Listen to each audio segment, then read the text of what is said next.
সুযোগ করছেন ব্রহ্মা ইন্দ্র চন্দ্র বরুণ দশ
মানব কোথায় ধর কেবা হাত আমার এই স্বর্গ করে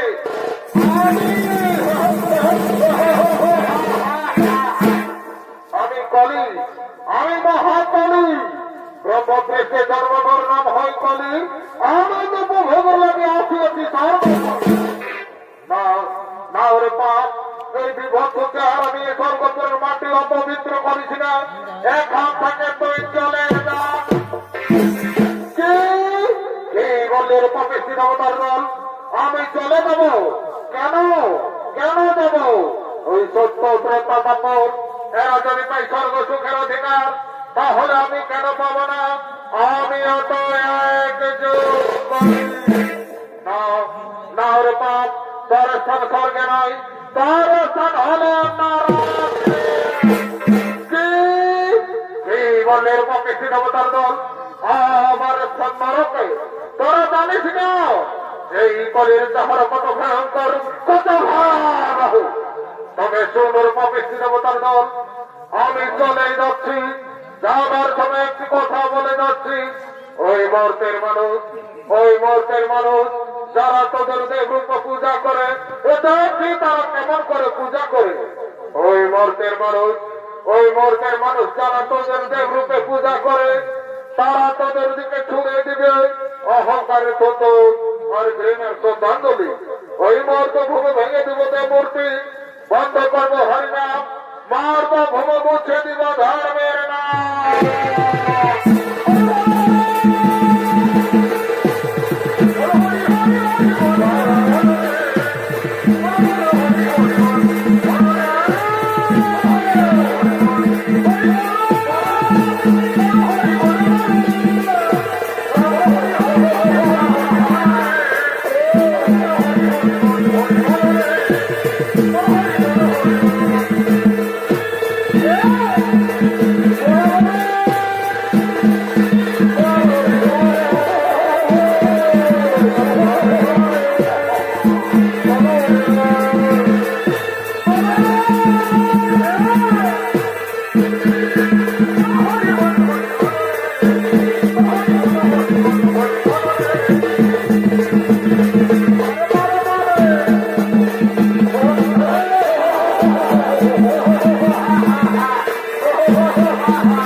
কথাটা মনে থাকে যেন।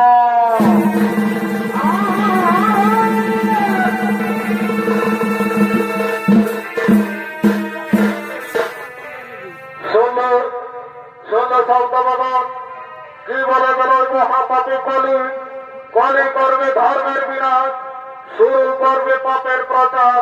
তাই মর্তভূমে থাকিবে না দেব, থাকিবে না দেবমূর্তির প্রতিষ্ঠা।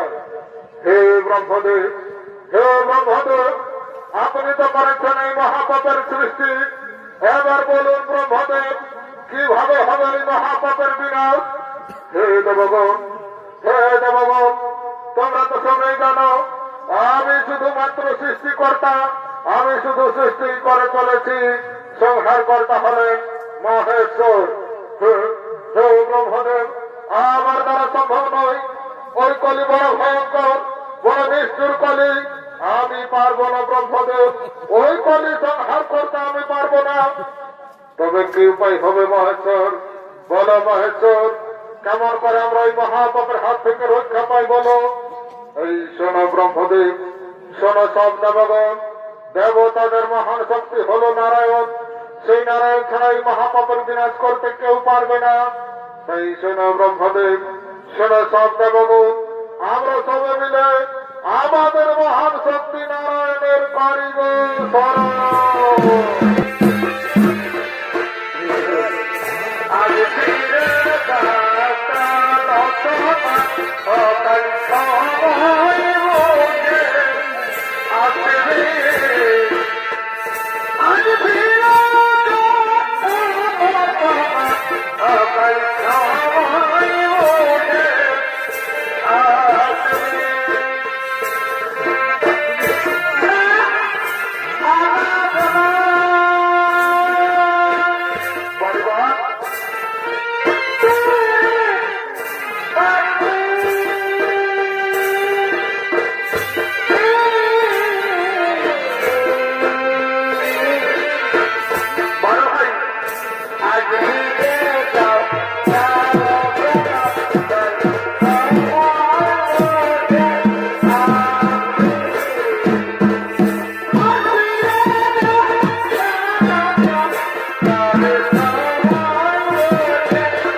করুণাময় কলির ভয়ঙ্কর প্রতাপ স্বর্গ মর্গ পাতাল কম্পিত মর্মের ধার্মিক পুরুষগণ ধর্ম ছাড়া হতে চলেছে কাঙ্ক্ষে বসুমতী এই মহাপাপের বিনাশ করুন প্রভু এই মহাপাপের বিনাশ করুন আমি জানি আমি সবাই জানি না বলুন এই কলির বিনাশ হবে না এখন এই কলি বড় ভয়ঙ্কর বড় নিষ্ঠুর কলি এই কলি একযুগ ধরে রাজত্ব করবে একদিন আকাশ বাতাস ধু ধু করবে চারিদিকে শুধু হাহাকার নিত্য নতুন চলবে কলির অত্যাচার সেই দিন কেউ করবে না ধর্মের নাম কেউ করবে না ধর্ম আলোচনা কেউ করবে না পূজা অর্চনা সেই দিন থাকবে শুধু মদ মাংস আর নারী নিয়ে খেলা হে ভগবান আগামী দিনে পাপ পরাচারেরও বৃদ্ধি পাবে এই পৃথিবীতে হয়ে উঠবে ফলহীনা শস্যহীনা কলির কঠিন দৃশ্য হয়ে উঠবে দুর্বিষহ এই বিষয়ের সেই নিজের স্বার্থপরতা এই পৃথিবীকে গ্রাস করে ফেলবে লক্ষ্য হবে ধর্ম শোকাচার লোকাচার হানাহানি মারামারি রক্তারক্তিতে রান্না হয়ে উঠবে শস্য সাবল হে দেবগণ চিন্তর নাহি কারো সেই দিন দেবতাদের মঙ্গলের হেতু পুনর্বার দশ মমতার অবতীর্ণ সময় ধরা ধামে ওই মহাপপি কলি নিধনের তরে কৃষ্ণ যশোর রয়েছে কলকি নাম ধরে যাব মাতা সুমতির উদরে হে দেবগণ চিন্তার নাহি কারণ এখন নিজ নিজ আলয়ে কর গমন শূন্য থাকিয়ে দেখো কলি যুগের বিবরণ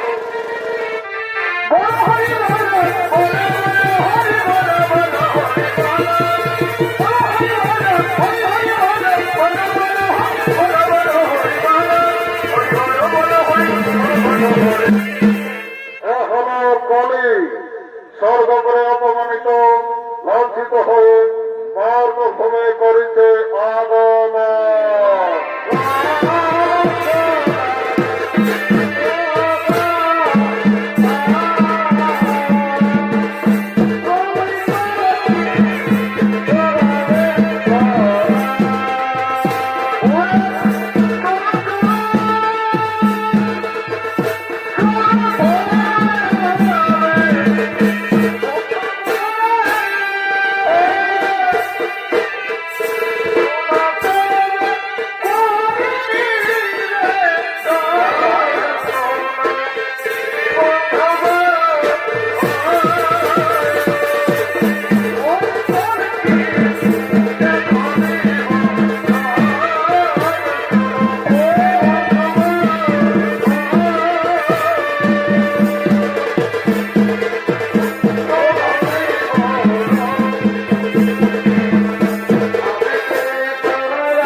মার্গ ঘুমে মুছে দাও ধর্মে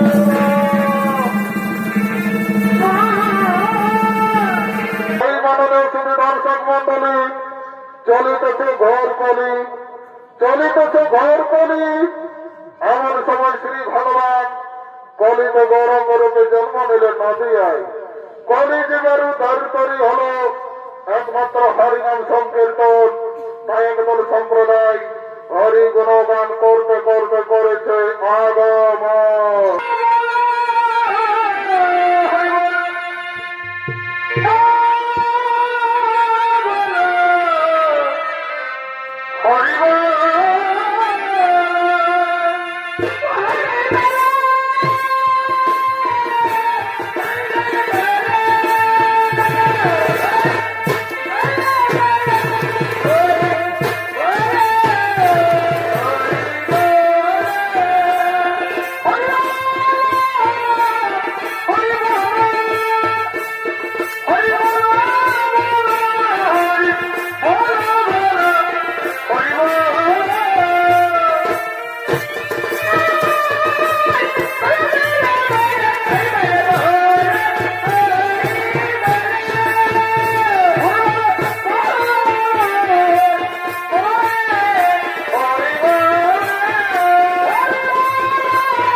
তাই বলছি মা আয় সর করলে হল আমার 14 নম্বর কাউন্টারে ঢুকে না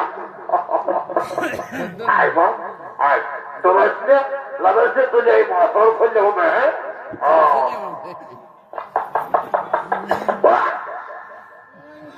ওরে এই ঠাকুর এখানে হচ্ছে নাকি হ্যাঁ ও আমি বুঝেছি এখানে এখানে তোদের হরি বল চলবে নাই বাপ এটা হলো কলিযুগ এই কলিযুগে তোদের হরি বলা চলবে নাই এখন কি দেবে জানিস তোরা হ্যাপো জানিস দায়িত্ব হরি বল দায়িত্ব হয় এখন তৈরি এক ভালো হিন্দি ফিল্মের গান আর আমার মতের মশলা তোদের মুখে হরি বল তোদের মুখে হরি বল আর তারা পুরুলিয়া খেপা করে সেবার ঝলো বলো তাই তোর কথা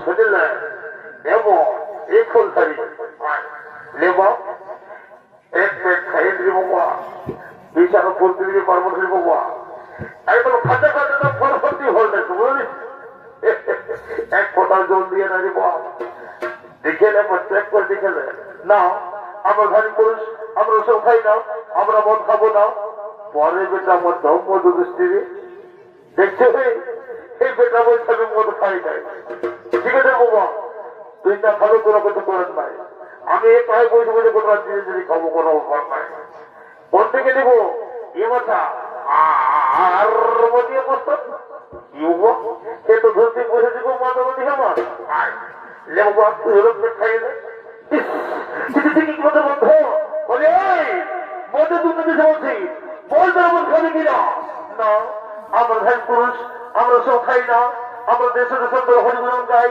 আমরা মদ খাবো না কি তোর মন খাবি না দেখি তোর মন খাবে পারবি না বলে এই কে করে খুঁজে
সেই পাহাড়ের উপরে কলি প্রতিষ্ঠিত আজ কলি সবার হচ্ছে প্রতিষ্ঠিত বিশেষ করে কলি তার জায়গায় বসবাস করছে এক হলো স্বর্ণপাড়া 2 হলো মধ্যপাড়া 3 হলো কসাইখানা 4 হলো ব্যবসাপাড়া এইভাবে কলি তার জায়গায় বসবাস করছে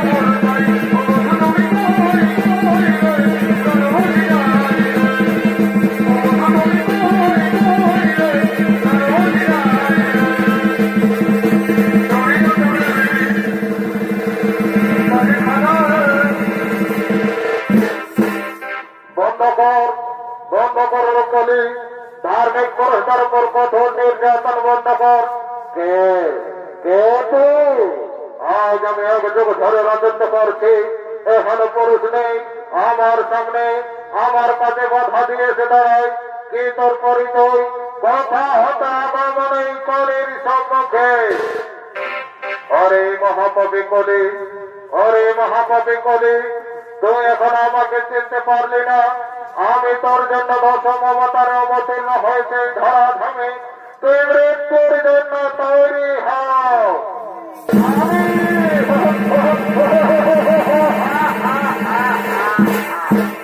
আসলে ঠাকুর, আসলে আমায় আমার জন্য অবতার নিয়ে এসেছেন এই বর্তভূমি, তবে দেখি কত শক্তি নিয়ে এসেছেন।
আমি আপনাকে চিনতে পারিনি।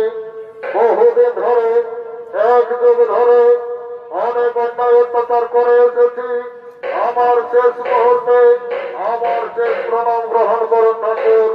আমি চলে যাচ্ছি, আমার বিদায় লগ্নে আমাকে ক্ষমা করে দিন প্রভু। আমি চলে যাচ্ছি।